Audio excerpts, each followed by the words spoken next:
Tem uma pergunta que às vezes aparece sem aviso, aparece num momento estranho.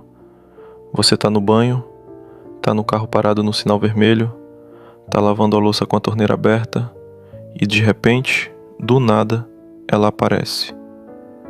Você olha pra alguma coisa, talvez pro reflexo no vidro do micro-ondas, talvez pro espelho do banheiro, talvez pra uma foto sua de uns anos atrás, e por um segundo você pensa: quem é essa pessoa?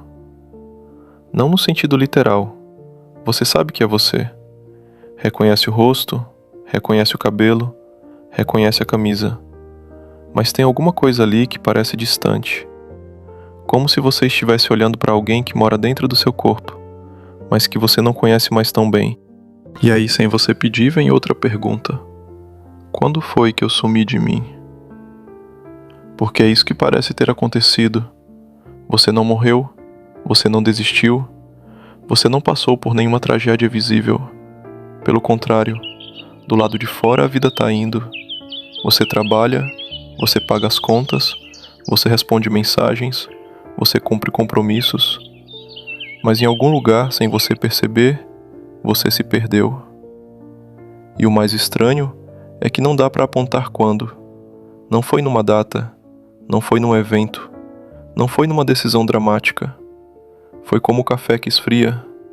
Lembra? Foi devagar. Foi enquanto você cuidava de outras coisas, enquanto você prestava atenção em outras pessoas, enquanto você apagava incêndios pequenos, um depois do outro, sem perceber que enquanto isso, alguém ficou para trás. E esse alguém era você. Os sinais estavam ali, você só não percebeu. São tão pequenos que parecem nada. Tem uma roupa no fundo do teu armário. Você comprou ela com vontade. Lembra de ter pensado, na hora de pagar: eu mereço isso. E aí você guardou, esperando uma ocasião especial. A ocasião nunca veio. Faz quanto tempo que ela tá lá? Tem um caderno em algum lugar da casa. Você comprou achando que ia escrever. Talvez um diário, talvez ideias soltas, talvez sonhos. Ele tem 3 páginas escritas, ou 5. As outras estão em branco. Faz quanto tempo que você não abre ele?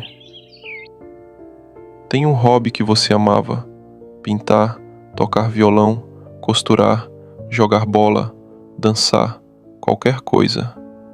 Você fazia aquilo com tanto prazer. As pessoas até comentavam: nossa, como você gosta disso, hein? E aí um dia você parou. E não foi uma decisão. Foi só que a vida apertou, e aquele tempo que era seu virou tempo de outras coisas, e você nunca mais voltou. Tem uma comida que você adorava cozinhar, e que você não cozinha mais. Tem uma música que mexia com você de um jeito específico, e faz tempo que você não escuta. Tem uma pessoa que ria muito, que dançava na cozinha, que ficava acordada até tarde lendo livro. E essa pessoa era você. E o motivo de você ter sumido geralmente não é maldade da vida, é carinho.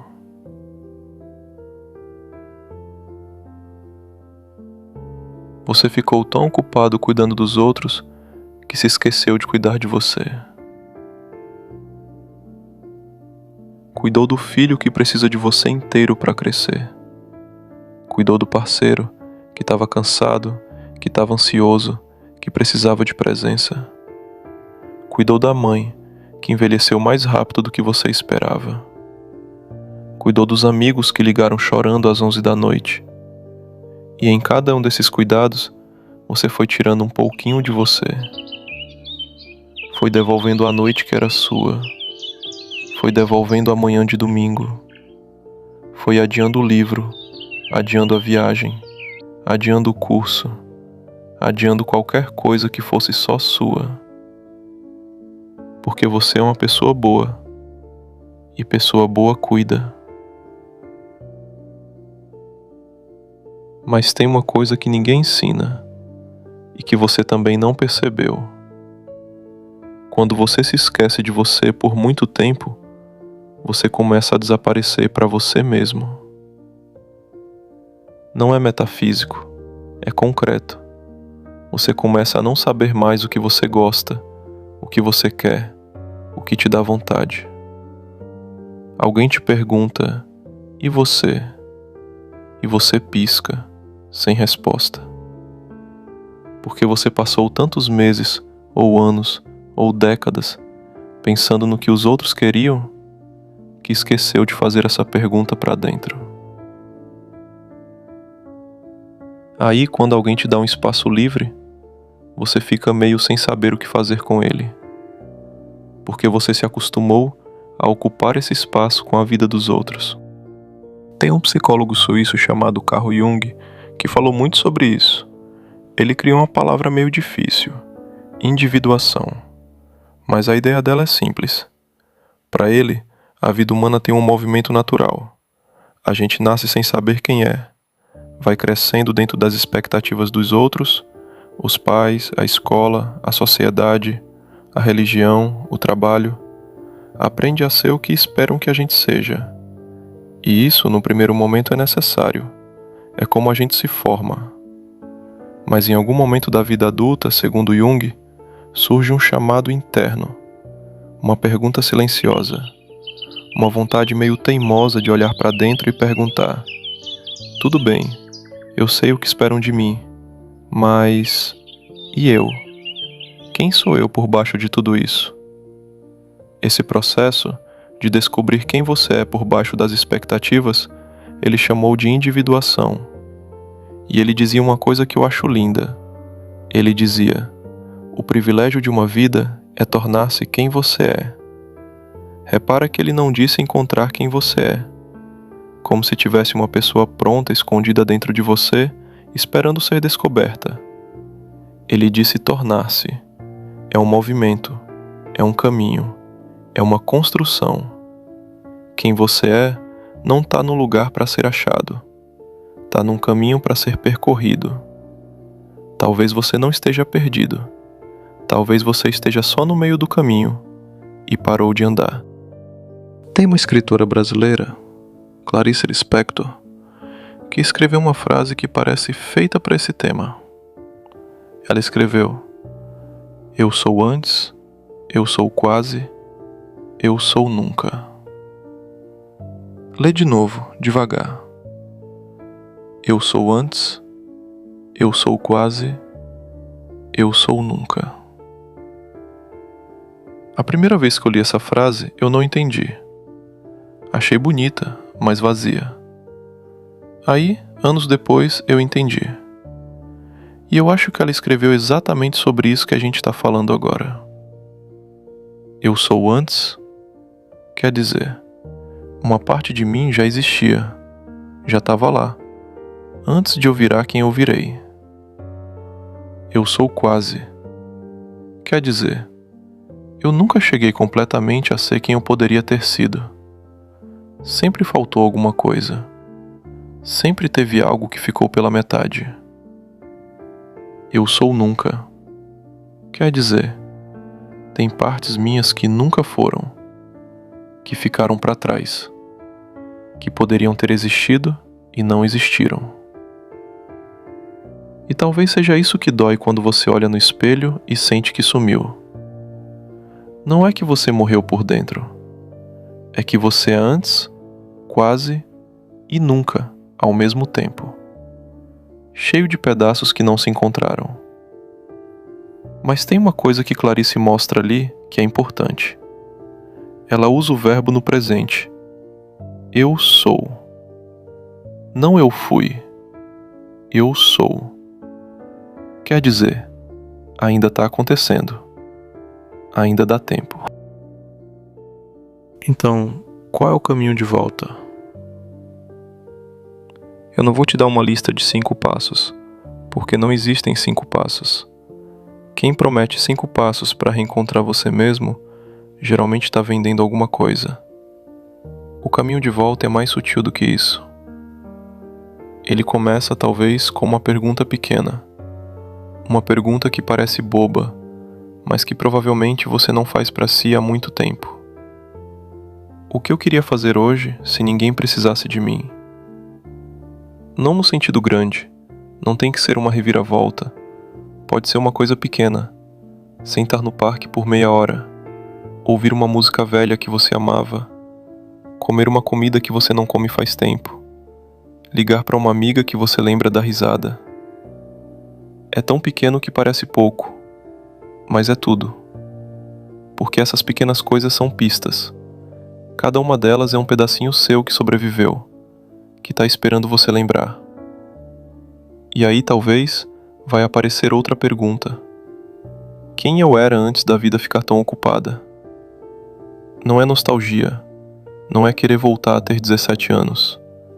É lembrar de coisas que faziam sentido pra você antes de você começar a viver no automático. Talvez você gostasse de acordar cedo pra correr. Talvez gostasse de cozinhar coisas complicadas. Talvez gostasse de escrever cartas. Talvez gostasse de ficar em silêncio. Tudo isso ainda existe em algum lugar dentro de você. Não morreu, só dormiu. E a terceira pergunta, a mais difícil de todas, é essa. O que eu posso devolver para mim hoje? Mesmo que pequeno, mesmo que meio-dia, mesmo que 5 minutos. 5 minutos sentado na varanda só olhando, sem celular, sem culpa. É tão pouco, mas é uma volta. Tem uma coisa que eu preciso falar que é importante. Quando você começa a fazer essas perguntas e a tentar voltar para você mesmo, a primeira coisa que aparece, antes do prazer, antes do alívio, é a culpa. Culpa de tirar tempo dos outros. Culpa de ser egoísta. Culpa de gastar dinheiro com alguma coisa só sua. Culpa de descansar enquanto tem coisa para fazer. Essa culpa não é sua. Ela foi instalada em você. Foi instalada por uma cultura que ensinou, principalmente para as mulheres, mas também para os homens, que cuidar de si é luxo. Que primeiro vem todo mundo, depois você. Que se você se priorizar, é porque é mau caráter, é porque é mau filho, é porque é mau parceiro, é porque é mau profissional. Isso é mentira. Você não pode dar de um copo vazio. Já ouviu essa frase? Tá tão repetida que virou clichê. Mas é verdade. E é uma verdade simples e prática. Quando você cuida de você, você consegue cuidar melhor dos outros. Não pior. Melhor. Você fica mais paciente, mais presente, mais inteiro. Então, quando a culpa vier, e ela vai vir, lembra disso.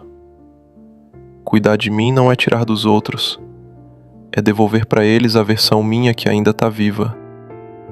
Então, hoje, eu queria te propor um pacto pequeno, igual ao do café. Não é um pacto grande, não é vou mudar minha vida, não é vou me reencontrar. Esses pactos grandes esfriam rápido, lembra?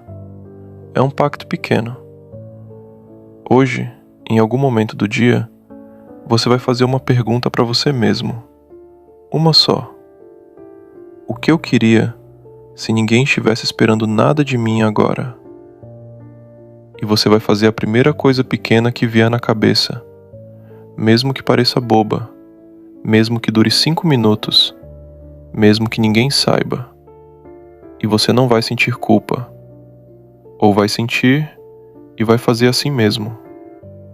Porque cada vez que você responde aquela pergunta e cada vez que você faz a coisa pequena que apareceu, você puxa um fio de volta. Um fio do que você é. E aos poucos, sem pressa, esses fios vão se juntando de novo. E um dia, talvez não amanhã, talvez não no mês que vem, mas um dia, você vai olhar no espelho e o reflexo vai parecer mais perto, como se ele tivesse voltado, como se você tivesse voltado. Então, enquanto você estiver ouvindo isso em modo avião, caminhando, lavando louça, no ônibus, esperando alguém, Deixe as perguntas rodando, sem pressa. Quando foi que eu me perdi? O que eu queria se ninguém estivesse esperando? O que eu posso devolver para mim hoje? Não precisa responder agora. Não precisa nem responder essa semana. Algumas perguntas a gente carrega até elas se responderem sozinhas. Vão chegando aos poucos, no momento em que você nem espera. Lavando louça, andando na rua, olhando uma foto antiga. E aí, devagar, sem barulho, você começa a voltar para si. Você não sumiu de vez, só sumiu um pouco. E ainda dá tempo. Se você ouviu até aqui, talvez alguma dessas perguntas tenha encontrado um pedacinho seu por dentro. Se encontrou, eu queria saber. Deixa nos comentários uma palavra, uma frase, uma lembrança que voltou para você enquanto ouvia. Algum fio teu que apareceu de novo. E se você quiser continuar comigo nessas reflexões semanais, se inscreve no canal. Esse aqui é um espaço pequeno, ainda no começo, e cada pessoa que aparece torna ele um pouco mais real. Para mim, esses momentos têm sido um respiro no meio da semana, um lugar para pensar devagar, junto, sem precisar ter resposta, sem precisar correr. Deixei esse outro vídeo para você, caso queira se aprofundar ainda mais no seu autoconhecimento. Obrigado pela sua escuta, pelo seu tempo, pela sua presença, que é, no fim das contas, a coisa mais rara que existe. Até a próxima pausa em modo avião.